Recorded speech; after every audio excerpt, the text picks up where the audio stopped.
To everyone at the Oak Creek Family Clinic, Abigail Cole was just the quiet triage nurse who flinched whenever the front door slammed. They thought she was fragile, a timid wallflower hiding behind oversized scrubs. They had no idea she was a Tier 1 naval sniper, and when a heavily armed hit squad breached the lobby, they were the ones who became the prey. The fluorescent lights of the Oak Creek Family Clinic flickered with an irritating, incessant hum. It was a dreary Tuesday afternoon in suburban Washington state, the kind of day where the rain slammed against the glass in relentless gray sheets, keeping the waiting room mostly empty. Abigail Cole stood by the triage station, meticulously counting a fresh shipment of tongue depressors. She was a small woman, standing no taller than 5'4", with pale blonde hair pulled into a messy bun and glasses that constantly slipped down the bridge of her nose. When someone spoke to her, she usually kept her eyes trained on the floor, her voice rarely rising above a whisper. "Abby, for heaven's sake, are you still counting those?" The sharp nasal voice belonged to Brenda Higgins, the clinic's head nurse. Brenda was a woman who wielded her seniority like a blunt instrument, constantly micromanaging the staff and reserving a special patronizing tone for Abigail. Abigail physically flinched, her shoulders dropping inward, a textbook display of submissive body language. "Sorry, Brenda. Just making sure the inventory matches the manifest." "Well, hurry it up. Dr. Wright needs exam room 2 prepped for the Miller consultation, and you're moving like molasses," Brenda snapped, turning on her heel and marching back down the corridor. Abigail watched her go. Beneath the oversized navy blue scrubs, her resting heart rate sat at a steady, frigid 45 beats per minute. The flinch, the dropped shoulders, the stutter, it was all muscle memory, but not the kind Brenda thought it was. It was a carefully constructed camouflage. Before she was Timid Abby, she was Chief Petty Officer A. Cole. Officially, the United States Navy SEALs did not integrate women into their sniper teams. Unofficially, JSOC maintained a highly classified off-the-books detachment known as Echo Element. They needed operators who could walk into hostile environments without triggering a second glance. Abigail had spent 6 years in the shadows of the Hindu Kush, the Horn of Africa, and the violent borderlands of Eastern Europe, looking through the scope of a suppressed Mark 13 Mod 7 sniper rifle. She was a ghost. She was lethal, but a mission gone catastrophically wrong in Damascus had forced her into the wind. She had traded the adrenaline and the blood for the scent of rubbing alcohol and the quiet monotony of a suburban clinic. The timid nurse persona wasn't just an act. It was a survival mechanism to keep her hypervigilance from looking like aggression. A sharp chime from the front door pulled her from her thoughts. A man walked in, shaking the rain from his dark trench coat. It was David Miller, the 3 p.m. appointment. On paper, David was a regional manager for a logistics company, but Abigail's eyes didn't read paper, they read behavior. Miller's eyes darted to the exits. He didn't casually walk to the reception desk. He moved with a deliberate tactical awareness, keeping his back to the solid brick wall. His right hand hovered unconsciously near his waistband. More importantly, Abigail noticed the faint, crude outline of a specific ink pattern peeking out from his collar, a Bratva insignia poorly laser removed. Miller wasn't logistics. He was a defector, or a witness, and he was terrified. "Mr. Miller," Abigail said softly, walking over with a clipboard, her eyes aimed at his chin. "Dr. Wright is ready for you in room 2. If you'll just follow me." Miller grunted, following her down the narrow linoleum hallway. As they passed the large front windows, Abigail's peripheral vision caught something out of place. A black Chevrolet Suburban was idling across the street, partially obscured by the heavy rain. Its engine was running exhaust pluming in the cold air, but its headlights were off. Washington plates. rental fleet sticker on the windshield.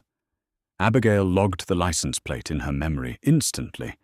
JHK 8912. She ushered Miller into exam room. 2 took his blood pressure, which was dangerously high, and quietly slipped out, closing the door behind her. As she walked back toward the nurse's station, a strange prickle crawled up the back of her neck. It was a sensation she hadn't felt since a dusty rooftop in Kandahar. Her senses heightened. The annoying hum of the fluorescent lights suddenly sounded crystalline. The smell of damp wool ozone and impending violence hung heavy in the air. She stopped by the heavy steel doors of the supply room just out of sight of the main lobby and waited. The front doors of the clinic didn't chime this time. They were kicked open with a shattering crash of glass. The sound of the breach echoed through the quiet clinic like a bomb going off. Brenda screamed, dropping a tray of metal instruments that clattered loudly across the linoleum. Dr. Wright, who had just stepped out of his office, froze in his tracks. 4 men poured into the lobby. They moved with terrifying synchronized precision. They weren't street thugs. They wore heavy waterproof tactical jackets, but Abigail's trained eyes immediately recognized the rigid, bulky outlines beneath the fabric, Level 3 Kevlar body armor. Each man carried a suppressed weapon. The point man, a towering brute with a scarred jaw, wielded a short-barreled Brugger and Tomet APC-9 submachine gun. The others carried suppressed FN-57 pistols weapons designed specifically to penetrate body armor. Nobody moves. Nobody makes a sound. The point man Victor barked in a thick, unidentifiable Eastern European accent. He leveled his submachine gun at the terrified receptionist, who immediately dropped to the floor, sobbing uncontrollably. Dr. Wright, trying to find his courage, raised his hands. "Listen, we have narcotics in the back. Just take whatever you want and leave." Victor stepped forward and slammed the butt of his weapon into the doctor's jaw. The older man crumpled to the floor, blood pooling on the pristine white tiles. Brenda shrieked hysterically until the second gunman grabbed her by the hair, pressing the hot suppressor of his pistol against her cheek. "Where is Miller?" Victor demanded, his voice dangerously calm over the screaming. "The man who just walked in. Room number, now!" From her blind spot near the supply room, Abigail watched the reflection of the lobby in a convex safety mirror mounted on the ceiling. Her breath hitched, then immediately slowed. The timid, stuttering nurse evaporated. Her posture straightened the artificial slump of her shoulders, disappearing to reveal the coiled athletic tension beneath. Her heart rate, which should have been skyrocketing in a state of panic, settled back into a dead calm sniper's rhythm. 40 beats per minute. She ran a rapid tactical assessment. 4 tangos, heavily armed, armored, and experienced. They had controlled the fatal funnel of the entrance and dominated the room in seconds. They had earpieces they were communicating on a closed radio net, which meant there was likely a 5th man outside in the Suburban, acting as a driver and lookout. If they found Miller, they would execute him. And because this was a professional hit squad operating on foreign soil, they wouldn't leave witnesses. Every single person in the clinic was already dead. They just didn't know it yet. Victor nodded to one of the flankers, a wiry man with dead eyes. "Clear the back hallway. Find the rooms. If anyone is back there, silence them." The wiry gunman nodded, raising his suppressed pistol, and began walking down the corridor, his boots squeaking faintly on the wet linoleum. Abigail slipped silently into the darkened supply room, leaving the door cracked just a fraction of an inch. She didn't have a rifle. She didn't have Kevlar. She was armed with nothing but a pair of trauma shears and her bare hands. She controlled her breathing, drawing oxygen deep into her diaphragm. She listened to the approaching footsteps. Squeak, step, squeak, step. He was moving confidently, weapon leading the way, expecting to find cowering doctors and weeping nurses. He walked past the supply room door, his attention focused on exam room 1 ahead of him. It was a fatal mistake. Abigail exploded from the shadows with terrifying silence. She didn't scream or hesitate. She moved with fluid, lethal geometry. Her left hand shot out, grabbing the slide of his FN-57 pistol simultaneously, pushing it away from her body and jamming the action so the weapon couldn't cycle. At the exact same microsecond, her right hand, gripping the heavy steel trauma shears like a karambit knife, struck upward. She drove the blunt steel edge of the shears precisely into the brachial plexus nerve cluster on the side of his neck. The gunman's eyes widened in shock as his entire right side instantly paralyzed. Before he could draw breath to yell, Abigail swept his lead leg, dragging him backward into the darkness of the supply room. As he fell, she wrapped her forearm around his throat in a flawless, bone-crushing rear naked choke. He thrashed wildly, but Abigail's leverage was perfect. She locked her grip, applying immense pressure to the carotid arteries. Within 6 seconds, his struggles weakened. At 10 seconds, his eyes rolled back. At 12 seconds, his body went completely limp. She lowered him gently to the floor, ensuring not a single piece of his gear clattered against the tiles. She worked quickly, her hands a blur in the dim light. She stripped the earpiece from his ear and fitted it into her own. She picked up his suppressed FN-57, checking the chamber and the magazine with a satisfying, almost silent click. 20 rounds of armor-piercing, 5.7 by 28mm ammunition. A voice crackled in her ear. "Gregory, report. You have the rooms." It was Victor. Abigail stood up in the dark, feeling the familiar cold weight of a weapon in her hands. The smell of antiseptic in her nose was replaced by the phantom scent of desert dust and gun oil. She tapped the transmit button on the stolen radio twice. Click, click. "Copy," Victor's voice came back. "Move fast. Cops will be here in 5. Abigail stepped over the unconscious body of the hitman. She checked the hallway. It was clear.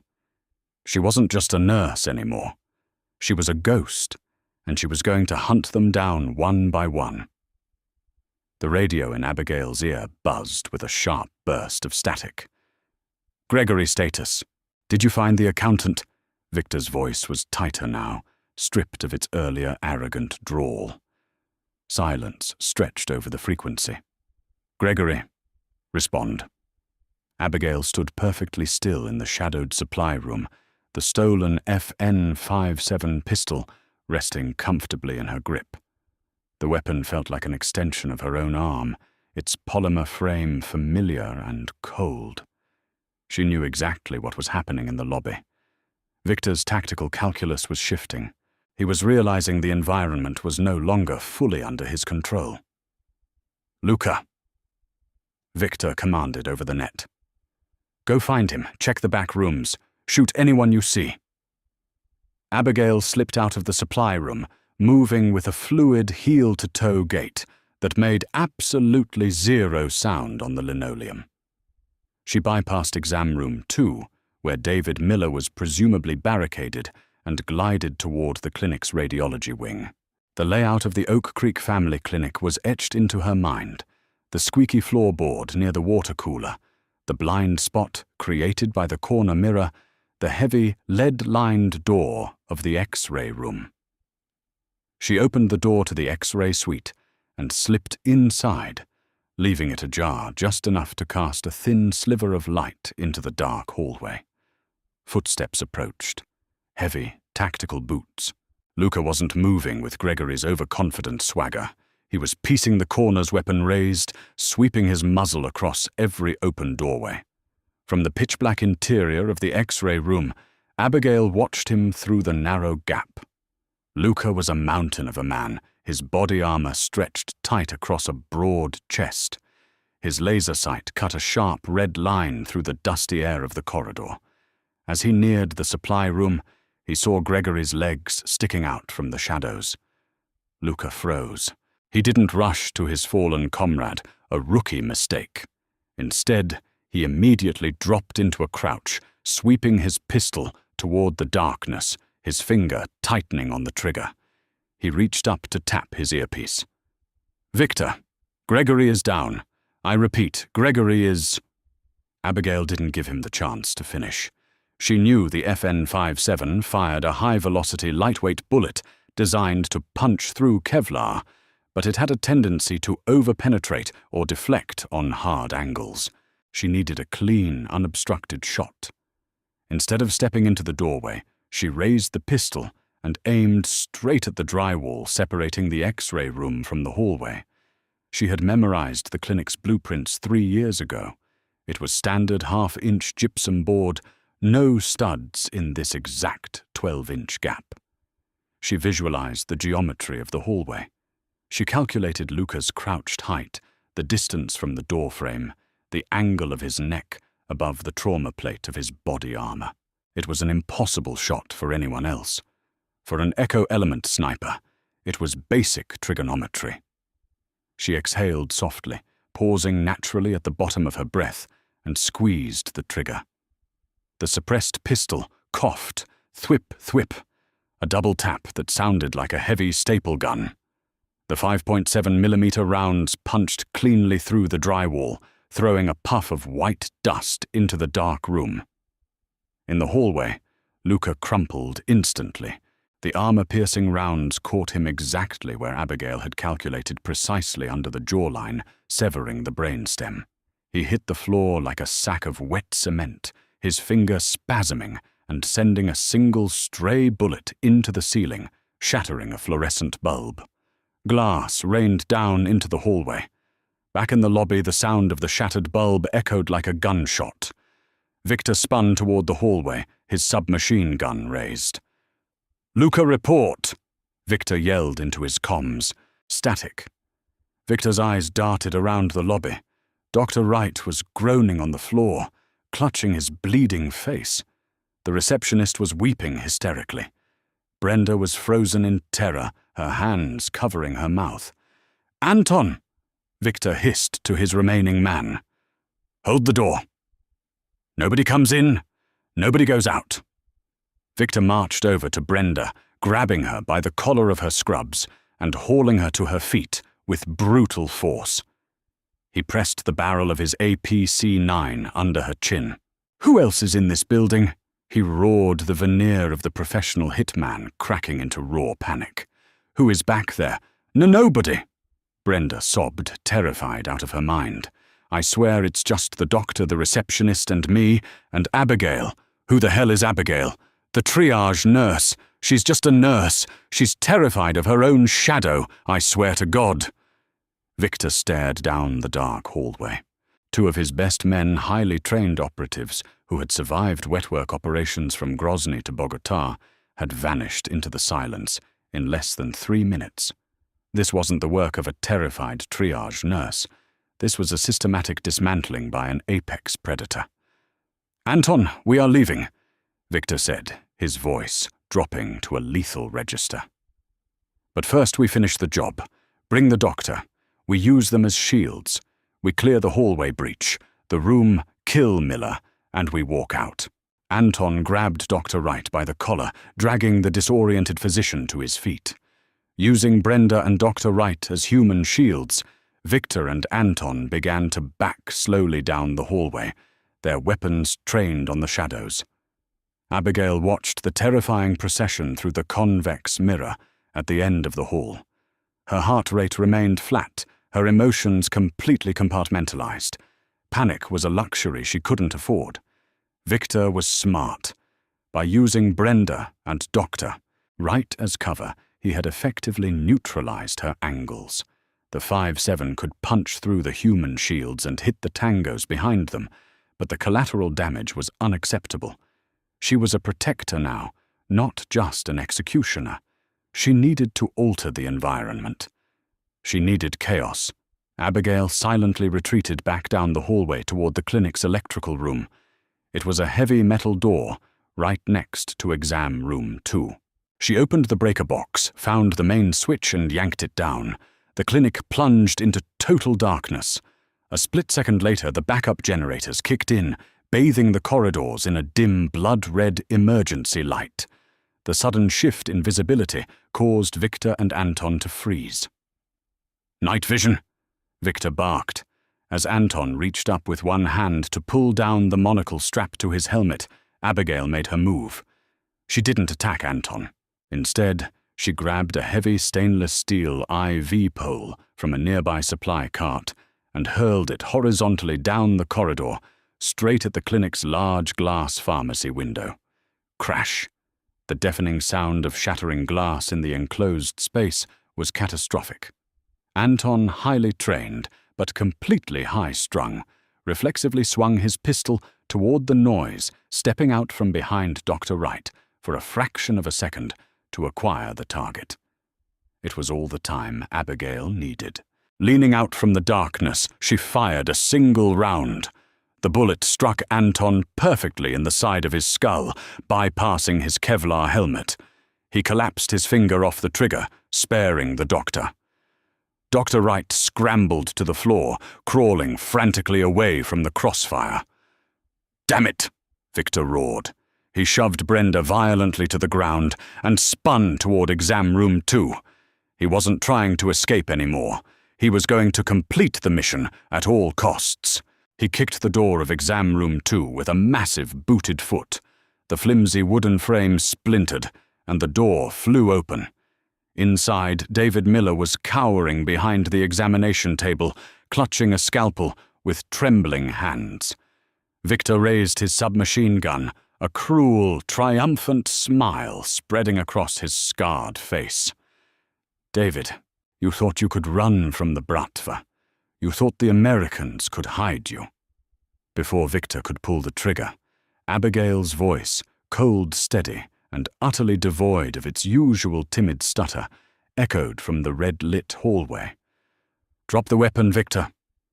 Victor froze, keeping his gun trained on Miller, but slowly turned his head to look back into the corridor.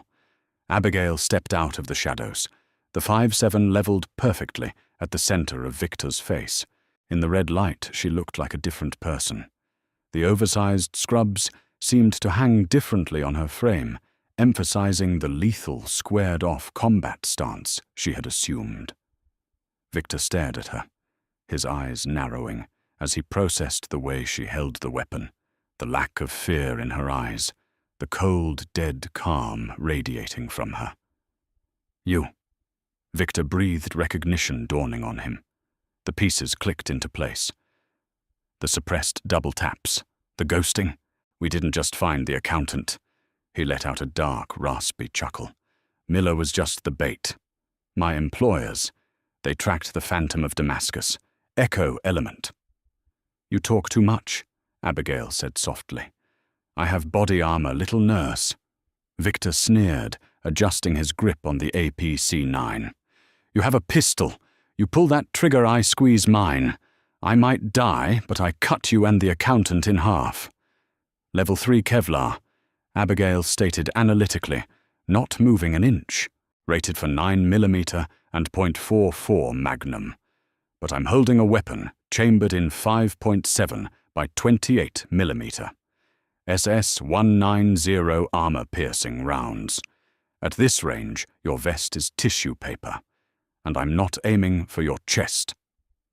Victor hesitated. In that microsecond of doubt, he made the calculation to swing his weapon toward her. But Abigail didn't fire. She knew she couldn't risk the burst of submachine gun fire hitting Brenda, who was sobbing on the floor between them. Instead, Abigail did something completely unpredictable. She dropped into a slide, moving with terrifying speed beneath Victor's line of sight, kicking the door of exam room 1 open and throwing herself inside. A burst of 9mm rounds chewed through the drywall where she had just been standing. "Coward!" Victor screamed, stepping back into the hallway, leaving Miller for a moment to hunt his real prize. "You think you can hide from me?" Abigail wasn't hiding. She was moving to her firing point. Exam Room 1 shared an exterior wall with the clinic's front landscaping, featuring a massive reinforced glass window that looked out toward the street and the idling black Suburban. She knew the geometry of the building. She knew that if she stood at the far corner of this room, she had a clear diagonal line of sight straight through the window, across the courtyard, through the clinic's glass front doors, and directly down the main hallway. She backed herself into the corner of the room, pressing her shoulder against the wall to stabilize herself. It was the pistol equivalent of a sniper's sandbag rest. She looked through the layers of glass. 40 yards away, Victor was creeping down the hallway, searching the doorways, completely unaware that he had walked into a fatal funnel. To him, Abigail was trapped in a room. To Abigail, he was perfectly framed in her crosshairs. But there was a problem. She had to shoot through the clinic's heavy exterior window and the reinforced glass of the lobby doors. The deflection of the bullet would be significant. She closed her eyes for a millisecond. She remembered the wind of the Hindu Kush, the atmospheric pressure of the desert, the complex math of a 1,200-yard shot. A 40-yard shot through glass was child's play for a Tier 1 sniper. She opened her eyes. She calculated the angle of incidence on the glass. She aimed 2 inches to the right of Victor's ear, accounting for the drift. She drew in a slow breath. Held it. Crack. The 5.7 fired. The bullet shattered the window of Exam Room 1, zipped across the rainy courtyard, punched through the glass lobby doors, and struck Victor squarely in the temple, dropping him instantly before he even heard the glass break. His body hit the linoleum with a heavy thud, his submachine gun clattering uselessly across the floor. Dead silence fell over the clinic, save for the hum of the backup generators. But Abigail wasn't done. Through the broken window, she saw the brake lights of the black Suburban flare. The driver, the 5th man, had heard the shot and seen the glass shatter. He knew the mission was a catastrophic failure. The heavy SUV's engine roared as the driver slammed the vehicle into gear, turning the steering wheel sharply. He wasn't fleeing. He was aiming the massive 3-ton vehicle directly at the broken window of Exam Room 1, intending to crush whoever was inside. The Suburban jumped the curb, tearing through the wet landscaping, its heavy tires churning mud and grass into the air, accelerating straight toward Abigail. Most people would have run. Abigail stepped forward into the shattered frame of the window, the rain immediately soaking her scrubs and plastering her hair to her face. She raised the pistol with both hands, taking a rigid isosceles stance. She didn't aim at the driver. She aimed at the engine block, specifically visualizing the path to the driver's side steering column and the structural weakness of the windshield glass. Thwip, thwip, thwip. She fired 3 rapid shots. The first round shattered the windshield, compromising its integrity. The second round punched right through the spiderwebbed glass, striking the driver squarely in the chest. The third round caught him in the shoulder as he slumped over the wheel. The massive vehicle violently veered off course, scraping against the brick exterior of the clinic in a shower of sparks before slamming heavily into a concrete structural pillar. The airbags deployed with a muted pop, and the horn began to blare continuously into the rainy afternoon. Abigail slowly lowered the weapon. Her breathing was steady. Her hands were perfectly still. Behind her, the timid, trembling voice of Brenda echoed from the hallway. Abby, are they gone?" Abigail looked down at the gun in her hand, then out at the smoking wreckage in the rain. Her cover was blown. The Bratva knew where she was, and soon the authorities would be asking questions about a triage nurse who fought like a JSOC operator. The quiet life in Oak Creek was over. She popped the magazine out of the pistol, cleared the chamber, and placed the weapon gently on a nearby medical tray. "They're gone, Brenda." Abigail said, her voice soft, steady, and commanding. "Call 911. Tell them David Miller is safe." Before the distant wail of police sirens could reach the clinic, Abigail stepped out through the broken window, fading seamlessly into the pouring rain, leaving the timid nurse behind forever. If you felt your pulse pounding through every twist and tactical maneuver of Abigail's explosive true story, don't leave just yet. Hit that like button to show your support.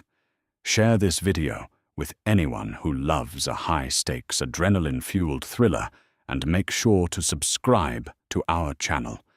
Turn on the notification bell so you never miss another deep dive into the hidden world of elite survival.